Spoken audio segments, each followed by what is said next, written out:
Dhallywood superstar Shakib খানকে কেন্দ্র করে জনপ্রিয় দুই নায়িকা অপু বিশ্বাস ও শবনম বুবলির মধ্যকার দ্বন্দ্ব যেন থামছেই না। তারা দুজন একই সঙ্গে শাকিবের প্রাক্তন ঘরণী হওয়ার পাশাপাশি অভিনেতার দুই সন্তানের মাও। তবে বাস্তবে অপু বুবলির সম্পর্ক দা কুমড়োর মতো। নায়ককে কেন্দ্র করে কথা বলেছেন এই দুই অভিনেত্রী। সম্প্রতি ঈদ অনুষ্ঠানের এক সাক্ষাৎকারে বুবলি দাবি করেছেন এখনো শাকিব খানের বৈধ স্ত্রী তিনি। তাদের মধ্যে আনুষ্ঠানিক বিচ্ছেদ হয়নি, শুধুমাত্র আলাদা থাকছেন দুজন।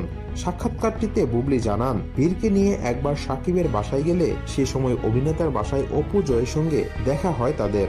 বীর ও শাকিবের সঙ্গে রুমে সময় কাটানোর সময় সেখানে জয়কে নিয়ে হাজির হন অপু। বুবলির এমন মন্তব্যের পর নেট দুনিয়ায় শুরু হয়েছে নতুন জল্পনা। এদিকে বিভিন্ন গণমাধ্যমের খবর শুনে নাকি বিরক্ত শাকিব ও অপু। এ প্রসঙ্গে সম্প্রতি গণমাধ্যমে দেওয়া এক সাক্ষাৎকারে অপু বিশ্বাস জানান, প্রথম রমজানের দিন বুবলির সঙ্গে দেখা হয় তার, আর সেদিন আগে থেকেই জয়কে নিয়ে শাকিব খানের বাসায় ছিলেন অপু। অভিনেত্রী আরও জানিয়েছেন, বুবলি সেদিন শাকিবের বাসায় না, অফিসে এসেছিলেন। সাক্ষাৎকারটিতে বুবলিকে নিয়ে অপু বলেন, একজন স্বনামধন্য অভিনেত্রী হয়েও তার কথা এমন অশ্লীল হয় কেমন করে? আমি যখন সিনেমায় আসি তখন ঢালিউডে অশ্লীলতার একটি ট্রেন্ড চলছিল, আমি আসার পর সেটা বন্ধ করতে পেরেছি। অভিনেত্রীর ভাষ্য, বুবলি তাকে আবারও সেই অশ্লীলতার যুগে নিয়ে যাচ্ছেন।